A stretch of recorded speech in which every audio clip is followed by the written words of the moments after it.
How to change a striker in Carrom Pool. Hello everyone, welcome back to Crazy Gamer.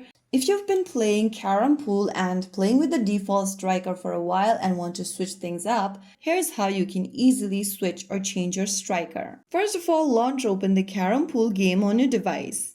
Once you're inside the home page, go ahead and tap on Equipment from the bottom center of the page.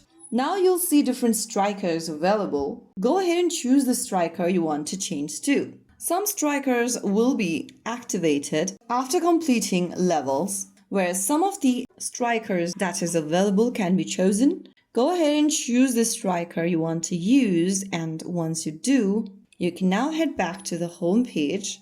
Go ahead and select a game, and you'll be able to see your new striker active. As you can see that I have my new striker over here. So that's it. That's how you easily switch your striker or change your striker on Carrom Pool Game. If you found the video helpful, don't forget to like, share and subscribe to our channel. I will be back again in the next video.